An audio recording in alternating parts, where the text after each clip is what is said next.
My name's Neil Patel. I'm in New York City, and I am a set designer and I'm a production designer. And in India, you'll know me probably most well from my work in Mughal Azam, the musical, the adaptation of a musical from a very famous movie, which of course you're all familiar with. And I also designed Zoya Akhtar's Dil de Dakhne Do, a feature film about 5 years ago. So I had the great pleasure of working in India, both in film and in theater. I am going to talk first today a little bit about my background and how I ended up becoming a designer.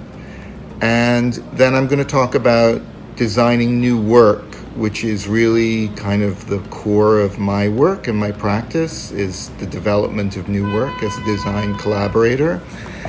And then I'll talk a little bit about how I arrived at the design of Mughal Azam. So I was born in the UK, in Wales. My mother's English, my father's from India, Gujarati, and who grew up in Bombay. And we moved when I was quite young to the United States via Canada, where we settled in the Midwest.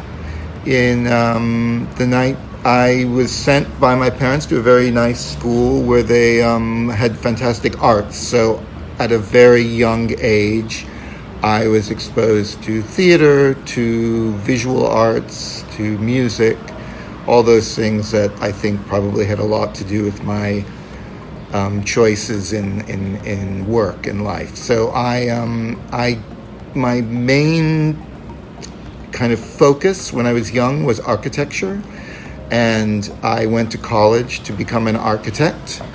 And I just happened to go to a college that had an enormous amount of theater. And I met a lot of people kind of making exciting theater, not just traditional narrative theater, but site-specific theater, performance art, all that kind of stuff. So I got very involved in that because people figured out that I could make things. So I was a very useful collaborator. So I started making theater really without any formal training at that time. My studies were really in art and architecture. So I started making sets, and I found the whole process to be incredibly satisfying and fun, and especially the notion of collaboration, which was something that I think is unique and really specific to theater makers, is the idea that you work with people and you make something together. So by the time I finished college, I was no longer that interested in becoming an architect, and I really started to pursue a career and a path towards becoming a designer for the theater. So the first thing I did, I actually also had a great passion for Italian language and culture in college. I had learned kind of a rudimentary Italian, so I moved to Italy, to Milan, immediately after college. I got a job teaching English. Eventually, I got a job as a sculptor in a scenic design shop. But what was particularly great about that period in my life was for 2 years I lived in Europe, and I saw an enormous amount of theater of all sorts, particularly at the Piccolo Teatro in Milan. I saw a lot of Giorgio Strehler's famous works, and directors from all over Europe, Peter Brook. They brought it. I even saw Tadeusz Kantor, who's a famous experimental Polish director, bring his work to Milan. So that kind of solidified my interest and kind of knowledge of theater at that time. So at that time, I was really developing skills. I enrolled in the Accademia di Belle Arti in Milan, where I just developed more drawing and sculptural skills. And then I eventually went back to the United States, where I enrolled in a MFA program at the University of California and studied with Robert Israel, who's a wonderful opera designer. And that really program was also connected to a professional theater, the La Jolla Playhouse, which is a really important regional theater at that time. This is the early 90s in the United States.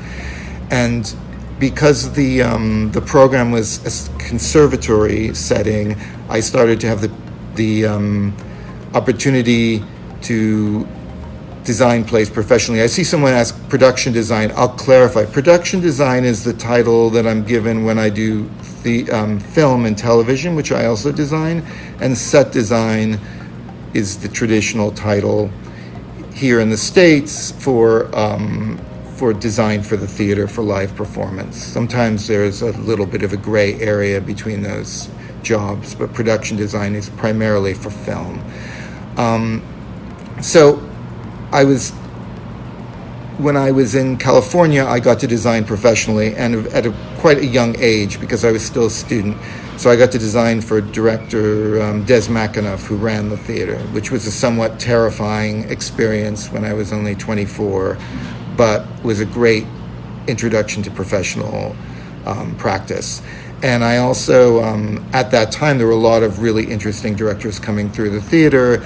Also teaching there was Anne Bogart, who became a collaborator.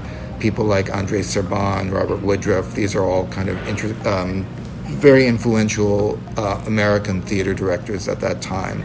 So after graduating from that program, I spent a couple of years in Los Angeles with Robert Israel, assisting and working on small projects, and then I eventually found my way to New York, which of course is really the center for live theater in the United States. And it was a very fortuitous timing for me, because then in the mid-90s was a really good time for off-Broadway. And off-Broadway theater in New York is mostly not-for-profit theater where new plays and musicals are developed. And it was a really fertile time. So I had the great privilege of getting to work on some really incredible plays. Like I worked on Doug Wright's Quills, which then got turned into a movie. I worked on a play called Sideman, which went on to Broadway to win the Tony for Best New Play. I worked on A Question of Mercy, David Rabe's play, which we took to London. The Gray Zone, Tim Blake Nelson's play about the Holocaust. Dinner with Friends, which was Donald Margley's play. It went on to win the Pulitzer Prize. The thing that's interesting about this period is all these plays were created in rather humble conditions in off-Broadway, not big budgets. I definitely had to pull out a paintbrush and apply my carpentry skills. It was very hands-on. But some of these went on to have bigger lives, longer lives, and translate into other media. At the same time, I was also doing a lot of what we call here devised work. So work that's not traditional narrative, but created by a company. And I worked a lot with the City Company, Anne Bogart's company, and we made pieces like War of the Worlds about Orson Welles that started at the Next Wave Festival at the Brooklyn Academy of Music, and it went on to the Edinburgh International Festival, Hotel Cassiopeia, which was about Joseph Cornell, the American artist, also at the Brooklyn Academy of Music, and plays like Culture of Desire and Bob, which were done at New York Theater Workshop. The style of these shows was completely different than, say, Dinner with Friends, which was more naturalistic setting. We were creating living room spaces that the audience recognized. The work I did at City Company was much more abstract, much more like dance, sculptural kind of quality to it. So which kind of leads me to this question of, as a designer, you are a collaborative artist and you create the space for a play or a musical that is trustworthy to the audience and the actors, so you're creating an experience. So what's really important about that process is that you have to have, as an artist and a collaborator, a sensitivity to the work and an ability to be, in some ways, invisible, create a space for the play to happen that supports the play. And this is really important when doing new work, because this is the first time that an audience will experience this work. And the visual information they get, not only the set, the space, the costumes, the lighting, is going to influence the communication of that play and how it's perceived to the audience. So it's incredibly satisfying kind of work for me. I've also worked interpretively, doing revivals and classical plays, which is also really fun, satisfying to do. It's fun to work on great works that have lasted centuries, but it's something, to me, very special about putting new work out into the world. So that was really the focus of my work at that time. I also got the opportunity to work in opera. I created the set for the Bright Sheng's Madame Mao, Anna Karenina. I also designed, most recently, El Milagro del Recuerdo, which is first operatic work by a mariachi composer from Mexico, which I did at Houston Grand Opera. So I started to translate that work into different mediums from theater. Mostly off-Broadway theaters in New York are quite small. So when we translate that work into Broadway, we have to expand that world, and same with opera. Also at this time, some of the artists I worked with, the writer Warren Leight, Neil LaBute, some of these people were also making work in television and film. And this was the beginning of my journey into production design. And I had the opportunity of designing an HBO series called In Treatment with Gabriel Byrne. And that was really the beginning of my production design career. So it ended up in my work that I ended up doing a lot of different things, but there's a very specific through line, both through the kind of interpretive work I did, but also through the artists I was connected to. And it was building those relationships in tiny theaters with people where you're working very hard to tell a story that eventually leads to these lifelong relationships and collaborations that's very meaningful, I think, and makes doing this kind of work and working in the theater, I think, very satisfying. I also wanted to say I started to, as I got into production design, I started to think about my work differently, because obviously you're designing then for the camera, and you start to create worlds in 360 degrees. So then that became an interest also that led to later work in more immersive live performance, where you're creating entire environments in which to immerse the audience. So I think that's really exciting, and a very exciting future to the theater now too, because I think it brings in audiences and creates experiences that are different from the traditional relationship of an Italian theater, the proscenium theater, which we all know. So that led, most recently, right before the pandemic shut everything down, I was doing a piece called Theater of the Mind, which was created by David Byrne, who you may know as the musician who led the Talking Heads, but he's also a wonderful artist and has created other works for the theater, for film, and Mala Goncourt, who is works in electronic media, and we were working on a piece that was in a 360 degree environment that the audience would go through. I also just want to talk about some of the other work I did. Most of the work I'm just talking about is from 20 years ago in the 90s, and most recently I've worked on theater pieces like Paradise Blue, Dominique Morisseau's play, Mr. Burns' post-electric play, Father Comes Home from the Wars by Susan Laurie Parks. A lot of really wonderful new work. And you're going to hear little bit of New York street noise now in the background. I'm sorry about that, but it's part of the environment here.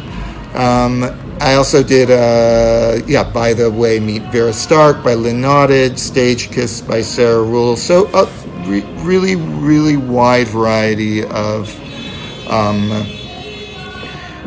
work that I've done. That kind of leads to how I came to work in India with both Zoya Akhtar and with Feroz Khan.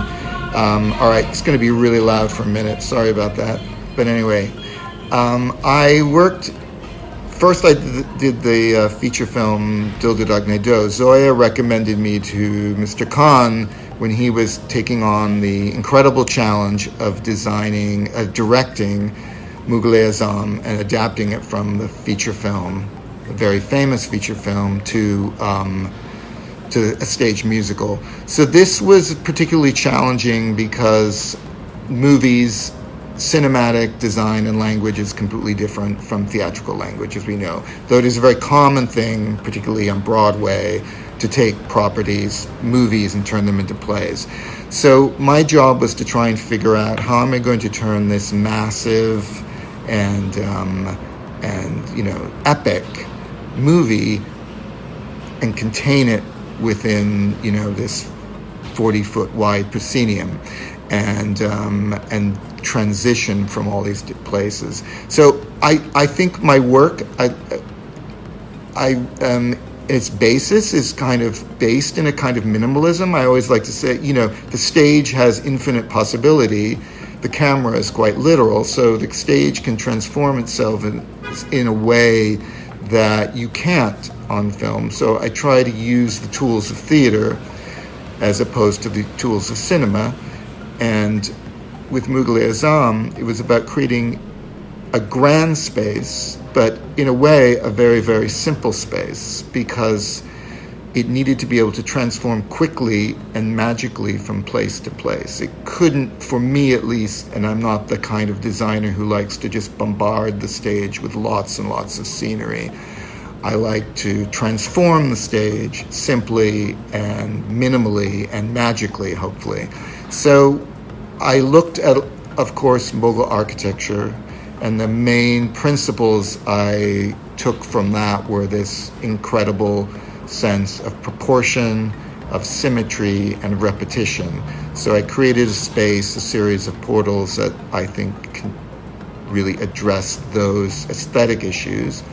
And then had one large spatial change, which was the introduction of these giant stairs that changed a kind of open, flat space that was suitable for the dancers and the giant numbers that we have in that show, and created a dynamic space with levels, which is important since it doesn't musicals. So it was really just those are the main things, and then it was about introducing media projections, which I worked with the great projection designer John Nairn, who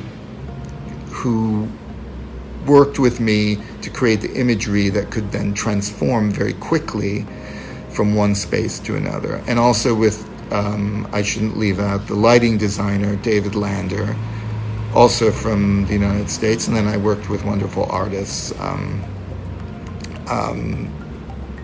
that for choreography and costumes here in India. I'm here in New York. But anyway, that was a very fruitful collaboration. It was a very scary project to take on, just because of the scale of it and because of the importance of the source material and the meaning it has for people. So that was kind of the journey that led me to that. So in a way, it's a culmination of a lot of my skills that I developed in my career, both as a collaborator, as a theater maker, but as also having the experience of working in film and understanding what that language is about, because they're very different, even though the collaborative aspects of television and film and theater are similar, and the storytelling, the means by which you create it are completely different. So you have to learn how to do that. But I think what was really, really interesting about Mughal Azam was we were able to translate a cinematic language, I think, successfully into a theatrical language, and that was something that Mr. Khan did beautifully, and choreographer Mayuri and Manish Malhotra, the fantastic costume designer. So I'm wondering now that we're getting to this point, if people have questions, if you want to write your questions again. I think some people were writing questions earlier. I may not have seen it. And I also, because I forgot to do this in the beginning, I want to thank Coconut Theater for inviting me to do this. This is really fun, and of course it would be great to do this in person, but in the circumstances of the world, this is a great way to communicate to each other, our work and our passion for what we do. And I really want to thank JDev for inviting me to do this. But I think one of the earlier questions was the difference between current situation in the U.S. The current situation in the USA is we were in lockdown in New York for several weeks. We are now slowly opening up, I hope, in New York. We are very cautiously opening up so that we don't spread this horrible virus. In other parts of the country, it's less cautious, which is concerning. There is no film or theater production in the United States whatsoever. I think maybe by the end of the summer, we might see film and television production starting. Live theater is going to be very challenged by this because obviously bringing groups of people indoors is going to be very difficult. So we don't really know about how that's going to go. But, things will eventually get back. Directing plays. I've never really thought about directing plays. I'm married to a really good director, so I'm a bit intimidated by that. But I like, my entry into theater was really more as a visual artist than, although I consider myself a theater maker and someone who loves the collaborative aspect of theater, I don't think I'm really a director. I'm a really quite horrible actor. And but I think what I bring to it is design and collaboration of design. So that's something that I'm more interested in. Well, you're asking why? Well, maybe I should, because I think because I think my talent or my gift is more as a designer than as a director. Although when we work together, we kind of all do each other's jobs a bit. So I think I've gotten great design ideas from directors, and hopefully I've given directors some directing ideas when I can. Any project working on Indian production house? I do. I have a project. I don't think I'm at liberty to talk about it with Mr. Khan. That hopefully we can do. I miss being in India, and I'm hoping to be able to come back when we are able to. And someone's asking, would I design a Gujarati play? Yes, I'd love to. And the subject would appeal to me. So hopefully in the future, I know there's the Gujarati musical theater tradition is quite deep, and I'd really love to explore that and know more about that. I've also worked in the United States with Mahesh Tatani at Barnard College. We worked on a Bengali play, not a Gujarati play, but I'm always interested in those experiences. I think someone had earlier asked about the difference between designing small works and large works, because my work does expand from tiny theaters to giant theaters, and it's a bit of an adjustment there's a certain, certainly something like Mughal Azam has, when you go into a large theater, there is expectation of spectacle that you don't have in a small space where you can tell a story very simply. So it's all about translating the storytelling into spectacle. I try to have a discipline about it where it's easy. It's sometimes tempting to just create spectacle, but because I've always been trained to react to the story, I always want it to be justified in the storytelling. So when it can come out of organically the story, I think spectacle is wonderful. And certainly in grand opera and in musical theater, it's necessary part of the audience experience, but I think it needs to be linked to the storytelling.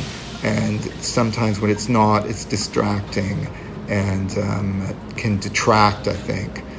Someone's asking about Sideman. So Sideman was a really, very early on in my career, was a very important experience for me. It was a really, really satisfying journey because it started in a summer theater in upstate New York called New York Stage and Film, which is a kind of incubator for new work here. And we made it in the summer. I was up all night, several nights, helping paint it. The sofa that became the sofa of the family came out of a dumpster because we had no money, so we had to go scrounging around for garbage to make the set. But it was appropriate because the set was very simple. It was a memory play, so very different from a play like Dinner with Friends, which is very naturalistic and literal. Sidemen is about a character reconstructing his life, especially his relationship to his parents. And it starts with, it was a painted backdrop with a window and a door, very simple, but a kind of collage that I created. And then in that space, the actors brought on all the props that became the cluttered, eclectic apartment of this couple living in New York in the 50s and 60s. Bohemian jazz artists, so very fun props and set decoration to do. So that play became very successful. A lot of actors who I worked with, like Edie Falco, who you may know from the TV show The Sopranos, was in it. Some really, really amazing people. And that play then went on to be done in New York, off-Broadway. It then moved to Broadway and then eventually to the West End in London. So the journey was probably like a total of 3 or 4 years, really, from its humble beginnings to its more grand presentations. And have you ever shadow play? Someone's asking me shadow play. Yes, I did. I've worked a little bit in dance, and I worked with the American company Pilobolus. We did a show called Shadowland. They're very famous for using human bodies to create shadow storytelling. And Shadowland, I think it ever went to India, but it went all over the world. We premiered it in Madrid in 2009. It was still touring until the pandemic shut everything down, particularly in Europe, but we also took it to Asia, to China, and to South America. And it tells the story. It's a story that was actually created by the creator of SpongeBob SquarePants, the animated children's and adults show. And it's a kind of Alice in Wonderland story about a young girl who turns into a dog, and she has adventures as a dog. So we see that transformation in the shadow work that the dancers do. My job as a designer in that was to create a whole system of screens and roller screens that created shadows quickly and transformed them. Sadly, I do not speak Gujarati. It's something that I should probably take up in my time now, actually. Theater, what is the difference between theater and movie in sense of production design? I think the thing I learned when I started working in production design, coming from theater, is that you have to think like the camera, and you have to in a sense, as in a theater, you have to think a bit like the director and think about how the play is going to be staged. As a production designer, you need to think like the cinematographer. You have to think about what is going to be seen by the camera and how it will be seen by the camera to inform your design. So it's a completely different way of thinking. And detail, especially scale. So in theater, we always talk about, is that pattern big enough to be seen from 40 feet away? Because the audience is physically far from things, from details. So we tend to exaggerate small things to make it visible to the audience. In film, the pattern of a napkin can fill an entire screen.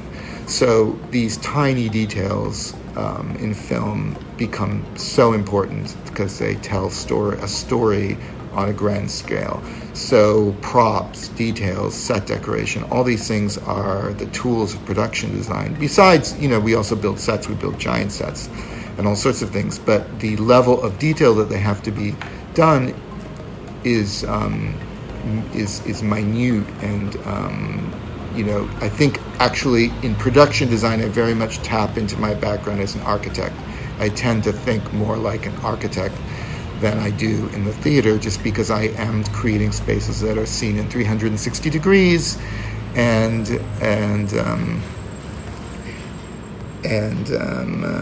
someone's asking, what Indian theater play do you like most?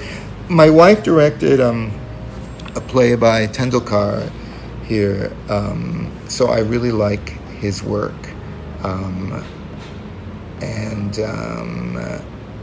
can you just about Cavaliere Rusticana? Yes, I did that opera at Opera Theater St. Louis in about 2005. I worked with this wonderful Italian director named Stefano Vizzioli, who's Napolitano. He's from Naples. So we got deep into the village culture of what a Sicilian village would look like. Particularly in the very opening scene, we kind of recreated the moving of a saint in a procession, which if you've ever seen pictures, if you've ever been to Sicily, it's a very particular kind of festival. We had a lot of research. Of course, Stefano is Italian, so he knew it very intimately. What was great about that design is that we were able to get really specific about those gestures, and I think truthful about them, so that they didn't become, there is a tendency to generalize and caricature different ethnicities in theater and opera. So there's kind of a lazy way to portray Italians, and what was so wonderful about that was to really get into that detail and create a world. I always think it's really important that you create a world that's trustworthy to the actors and to the audience, that you share that space together and you believe it. What is the difference between Hollywood and Bollywood movie? Well, the big difference, the making of filmmaking in India is very similar. It's obviously Bollywood is a big and very sophisticated film industry. The content, because Bollywood films involve giant musical numbers, that's a big difference. Musicals aren't very popular in film in Hollywood, though they have been recently more, but it's not a tradition that American audiences have. So the big difference, which was super fun for me in Dil Dhadakne Do, was designing these elaborate musical performances, and the way they're shot, which if anyone, you're probably familiar with how the musical numbers in a Bollywood film are shot. It's a whole week of shooting that the choreographer kind of takes over the set. It's so fun to watch, and it's very particular to Bollywood. It's not how it would be done in the U.S. I don't know in Europe, but that's a very exciting, dynamic aspect of Hindi cinema and Bollywood. That's just super cool to do. For me, it was just so exciting to do that. And we built on that movie. We built 2 big sets in Mehboob Studios in Mumbai, I had a blast doing that. Biggest theatrical production I've designed. Well, I've designed Mughal Azam was very big. I've designed some large musicals on Broadway. I've designed plays. I just did a play called at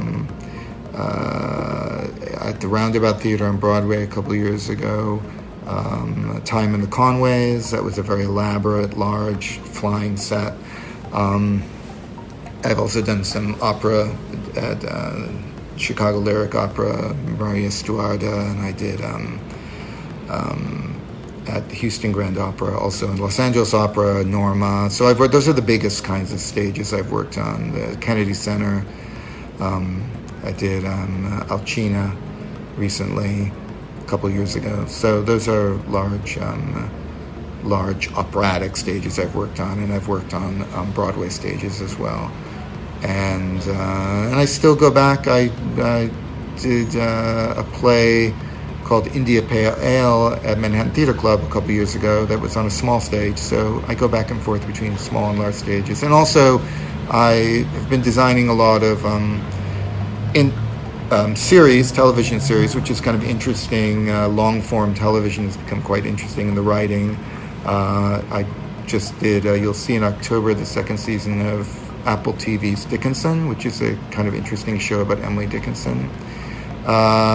What do you do when your thoughts and the director's thoughts differ? Very good question, J-Dev. That is something you hope never happens, but sometimes it does happen. I have never in my career had a collision that's just not been resolved. It usually, sometimes director has a different way of thinking about a play. I like to, hopefully, from the outset of taking on a project, hope that I have enough in common with the director's vision that I can serve the director well. I think if you absolutely can't negotiate a common ground with the director, then it's probably not a good collaboration to pursue. Usually when I take on a project, I first have a conversation with the director before I agree to do the project, and usually you kind of understand each other and whether it's going to work from that conversation. I have had, I know of designers who've left projects because they just can't resolve an issue with the director, and certainly we are there to challenge each other. So I think as a designer, if you really think things are going astray for whatever reason, it's your job to say it and to, even though it can be unpopular. And also it is ultimately the director's job to direct the play, so they have to get out of the designers the things they need. There is, as much as it is collaborative, there is a certain hierarchy, and as a designer, I think you have to respect that. So at a certain point, you need to be able to play along, or you need to get out of the project. Which Broadway has the most difficult production design? I wonder if you mean which. Well, Broadway shows are also, for people from India, so you understand, Broadway is the commercial theater in New York. It's kind of the most famous export of theater in New York, but it's not the whole theater. So the thing about Broadway is it is expensive and it needs to make money to survive because it is not subsidized. So what's difficult about designing for Broadway is that people expect to see a certain amount of spectacle, and their tickets are quite expensive, and they expect this is almost like a kind of consumer expectation, so to speak. But it is, because it is commercial theater, it's not being done out of love. It is being done out of love, but it has to make money to survive. So I think there's a lot of pressure working on Broadway to deliver spectacle. That can sometimes be replaced in the rare occasion you get to do a straight play. Like I took Sideman to Broadway. We didn't really change it. We did the same production we did at New York Stage and Film. It was a little better constructed and the craft was better, but it was the same thing. But that's because it was the strength of the play and the performances and the design, I think everything together, but it was not about creating spectacle. When you're hired to do a big new musical, you are expected to produce a certain kind of bells and whistles, we call them, and you have I think that is hard. That's challenging. It's sometimes creatively challenging or compromising, and technically it's always hard because the Broadway theaters are over 100 years old. They're not state-of-the-art theaters. It's not like going, when we go to places like the Kennedy Center, these new theaters that have been built there, they have wing space and they have lifts and they have all the mechanics. Broadway theaters are theaters from the early 20th century, and they are all irregular. There's not a lot of backstage space. They're not very deep. Sometimes there are a few that are still hemp houses. The battens are still ropes. They're not automated. Very few, but there are a few. So there are many, many challenges doing Broadway shows. It's a very specific kind of design here. It gets to the point where you even as a designer know the different theaters that you'll choose, and you'll want to avoid being in certain theaters for certain shows because they're very difficult to accomplish. How do you start the production design after going through the script? I always start the production. I always read the script many times. I really want to absorb and know the script really well. And then I do visual research. I create, for film and television, you communicate through lookbooks, kind of sophisticated visual presentation of the visual ideas of the movie.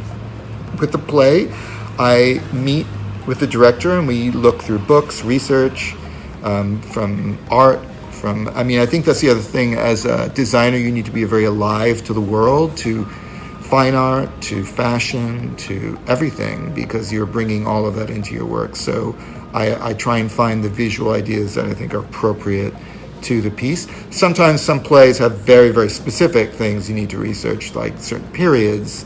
I was just doing the television show Dickinson, so I was doing, did extensive research of mid-19th century American homes in New England, and we went to Amherst, we looked through the house. You get into all of that kind of, especially when you're doing a period play. Very, very detailed research is really important. J-Dev, you're asking, does limited budget bind the production designer's creativity?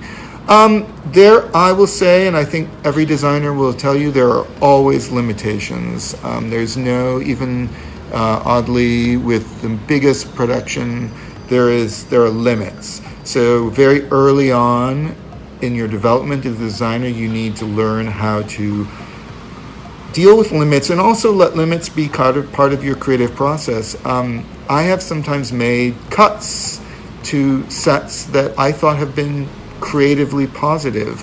As much as I am frustrated by lack of money sometimes or resources, I do think that the editing process that sometimes is necessary to make the budget happen is sometimes positive and creative and helps strengthen the design. So there are limits. Sometimes it's just really hard to fulfill the playwright or the director's vision when you don't have the money.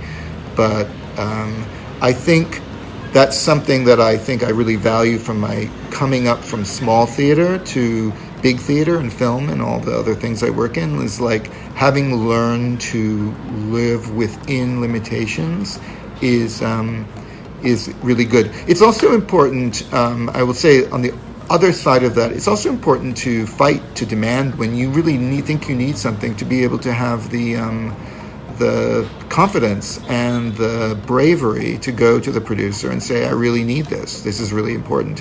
But it's kind of like you're trusted and taken seriously if you're someone that they think you're bringing this up because it's actually important, not just because you need an extra more things to get you a Tony Award or whatever. That you're not showing off, that you're actually addressing the concerns of the play, because that's what I think in the end what we're trying to do together collectively as collaborators is create a successful production.